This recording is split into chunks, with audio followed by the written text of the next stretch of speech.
नमस्कार साथियों, हिंदी स्टेनो बढ़ोत वाले चैनल में आपका हार्दिक स्वागत है।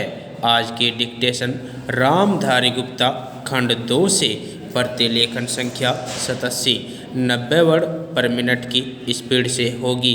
तो आइए शुरू करते हैं। डिक्टेशन शुरू होगी 5 सेकंड बाद।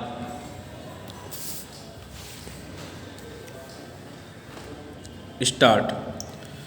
महोदय, आइए पर्यावरणीय कानून को लागू न करने के घातक परिणामों पर एक दृष्टि डालें। कार्यकारिणी और न्यायपालिका दोनों में संकल्प की कमी है। खेद है कि प्रदूषण नियंत्रण मंडल प्रदूषण नियंत्रण के लिए कुछ नहीं कर सके, और यदि उन्होंने कोशिश की तो उद्योगपतियों के दबाव में आकर राजनीतिज्ञ आड़े आ जाते हैं और अपराध के बड़े से बड़े मामले में भी अधिकारी कोई कार्रवाई नहीं करते, चाहे प्रदूषक उद्योग निजी क्षेत्र के हो या सार्वजनिक क्षेत्र के। मेहता वाले मुकदमे में उच्चतम न्यायालय द्वारा पर्यावरण सुरक्षा संबंधी कानूनों को लागू करने के लिए न्यायालयों की सहायता के लिए पर्यावरणीय न्यायालयों की स्थापना का सुझाव दिया गया था। न्यायमूर्ति भगवती के अनुसार पर्यावरण प्रदूषण, पारिस्थितिक क्षति और प्राकृतिक संसाधनों से संबंधित झगड़ों के मुकदमे दिन पर दिन बढ़ते जा रहे हैं और इन मामलों में वैज्ञानिक तथा तकनीकी आंकड़ों का मूल्यांकन आवश्यक होता है। इसलिए क्षेत्रीय आधार पर पर्यावरण न्यायालयों की स्थापना की जानी चाहिए, जिनमें एक न्यायाधीश के अतिरिक्त मामले की प्रकृति और अपेक्षित विशेषज्ञता को देखते हुए पारिस्थितिक विज्ञान विषय के 2 विशेषज्ञ हो। तथापि पर्यावरणीय न्यायालय के निर्णय के विरुद्ध उच्चतम न्यायालय में अपील का अधिकार हो।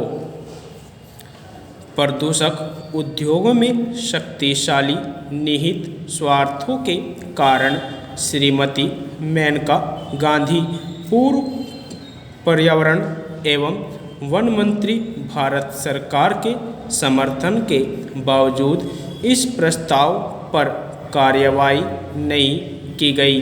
प्रदूषण में पैसा है और नौकरशाही पैसे वालों का साथ देती है तथा पारंपरिक न्यायालय पर्यावरण न्यायालयों के प्रति अति संवेदनशील है।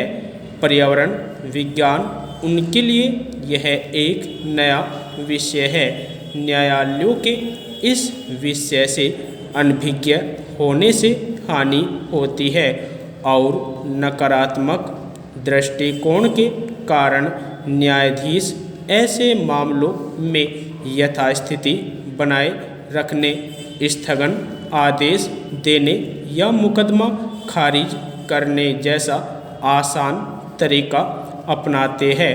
उच्चतम और उच्च न्यायालय के कुछ न्यायाधीशों ने इस दिशा में प्रशंसनीय कार्य किया है, किंतु पारंपरिक न्यायालयों के विद्वान वकील प्रदूषण नियंत्रण के संरक्षक नहीं हैं, क्योंकि वे कानूनी प्रक्रिया संबंधी जोड़ तोड़ में लगे रहते हैं और उन्हें बनाम के पारंपरिक मुकदमों से ही फुर्सत नहीं मिलती और न ही उनमें पर्यावरणीय मामलों को निपटाने की विशेष योग्यता होती है। सामाजिक कार्यकर्ताओं द्वारा दायर किए गए सामाजिक न्यास संबंधी मुकदमों की सुनवाई के लिए उनके पास समय कहाँ है। इसका असर सारे समाज पर पड़ता है, जिसमें न्यायाधीश भी शामिल है।